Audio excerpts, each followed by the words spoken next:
Hello there, welcome to NTV English News Bulletin. I am Bhavana Casey. In the beginning, we have the headlines.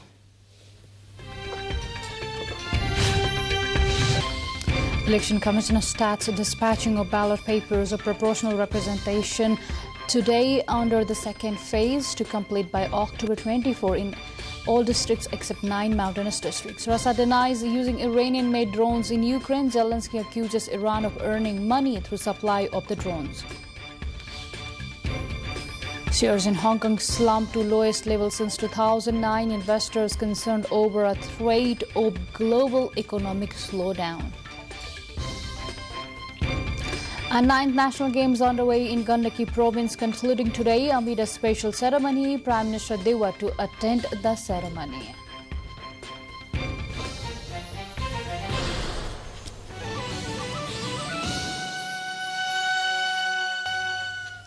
Welcome back. You are with NTV English News Bulletin. Now we have the news in details. The Election Commission has started transportation of ballot papers of proportional representation system from today under the second phase.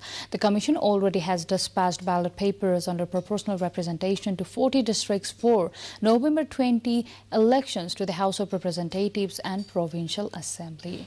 The Commission informed it will complete the transportation by October the 24 in all districts except 9 high mountainous districts. Meanwhile, printing of ballot papers towards the first past the post system is underway at the Sanotimi-based Janak Education Material Center.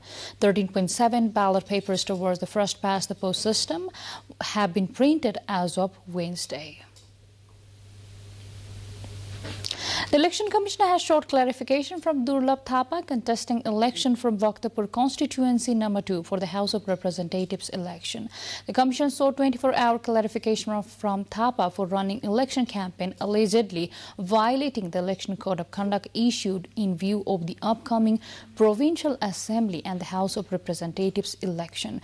A complaint was filed against Thapa after he had put Nepali Congress's flag, flakes, print and banners with his photos in major thoroughfares of Ward number 2, 3, 4 and 6 of Surabinayak municipality in Bhaktapur. Similarly, the Election Commission also has sought 24-hour clarification from Chairperson of Kathmandu Metropolitan City, Ward number 16, Mukunda Rizal, for posting the content regarding the publicity of Nepali Congress in social media sites. Likewise, the Election Commission has sought clarification from Krishna Kumar Shrestha, House of Representatives candidate from Bara constituency number 4. 51 settlements of 9 local levels of Kaliko district are at high risk of landslips. The Narharinath rural municipality has been affected the most, with over 500 houses of 13 villages at the risk of landslides. The landslides triggered by the incessant rainfall during third week of September has caused huge loss of lives and properties in Karnali province. The district Disaster Management Committee said 200 houses from Pachali Jharana Rural Municipality, 350 from Patala Rural Municipality, 55 from Suba Kalika Rural Municipality, 70 from Mahabai Rural Municipality and 50 from Narharinath Municipality were damaged in the rain-induced disaster. Well, with this update, time to go for a short break, but still to come we have.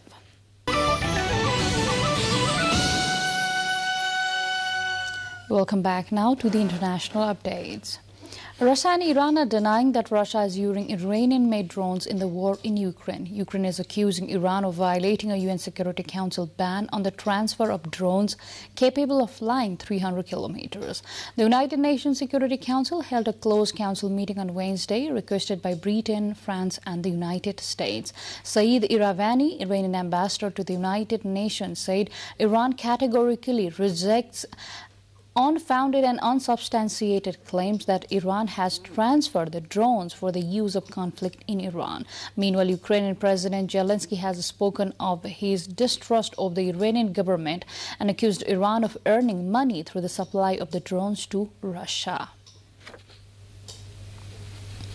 The North Atlantic Treaty Organization Parliamentary Assembly met with South Korean Foreign Minister Park Jin in Seoul on Thursday.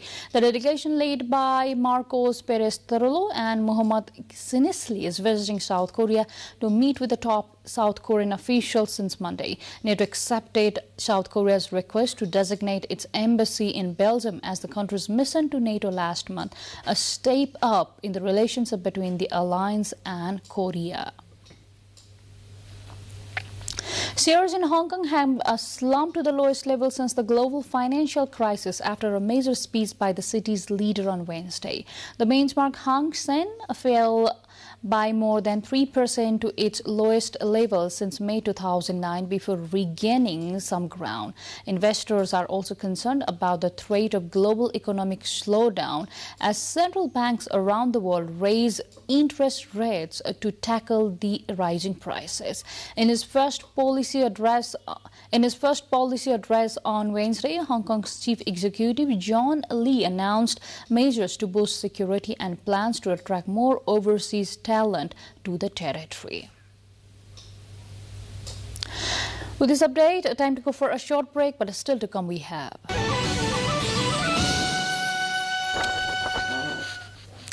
Welcome back. Now to more updates. One person was killed in a multi-vehicle crash in heavy fog on Interstate 5 in Oregon, U.S. authorities said.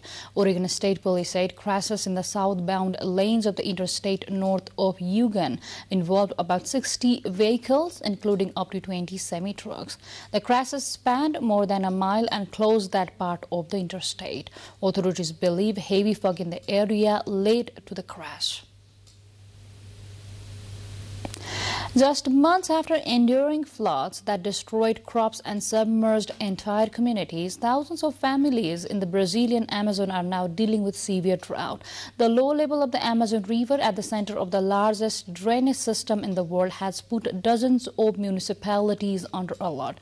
The dry season, locally known as the Amazonian summer, usually lasts from June to December in this part of the rainforest. The fast decreasing river water level is due to lower than expected rainfall during August and September, according to Luna Grip, a researcher who monitors the western Amazon's river levels for the Brazilian Geological Survey. As most of the Amazonas state is not connected by roads, the main concern is the shortage of food, fuel and other goods normally transported through the waterways. Two more updates, but before that, let's have the highlights first.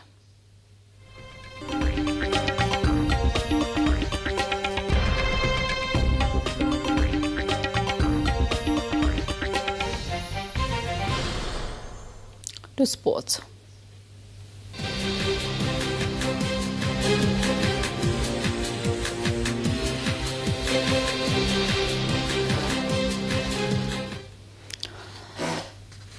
The 9th National Games are being held in 8 districts of Gandaki provinces concluding today. According to the National Sports Council, the 9th National Games will be concluded amid a special ceremony at the Pokhara Stadium at 2:30 p.m. today. Distinguished guests, including Prime Minister Sher Bahadur Dewa, Minister for Youth and Sports Maheshwar Jangahatraj, and Gandaki Province Chief Minister Krishna Chandran Nepali would attend the closing ceremony. According to the Secretary of the National Games Publicity Subcommittee, Khushraj Dahal, the closing ceremony would feature several cultural programs, artist performances, procession, songs and dance. The Nepali Army has so far topped the list with 314 medals in the National Games. That includes 150 gold, 94 silver and 80 bronze medals. Victoria Azarenka advanced to the round of 16 at Guadalajara Open on Wednesday in Mexico after top-seeded Paula Badosa was forced to retire due to illness. The former world number 1 will face number 13-seeded Madison Keys in the next round. With this update, we come to the end of this English News Bulletin. But before we say goodbye, let's have a quick reminder of the major stories. Election Commissioner starts transportation of ballot papers, a proportional representation system under second phase to complete the task by October 24. Russia denies using Iranian-made drones in Ukraine. Zelensky accuses Iran of earning money through supply of drones to Russia.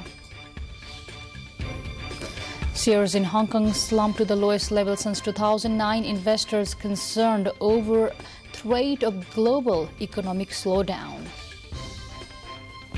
The 9th National Games underway in Gandaki province, concluding today amid a special ceremony. Prime Minister they were to attend the event.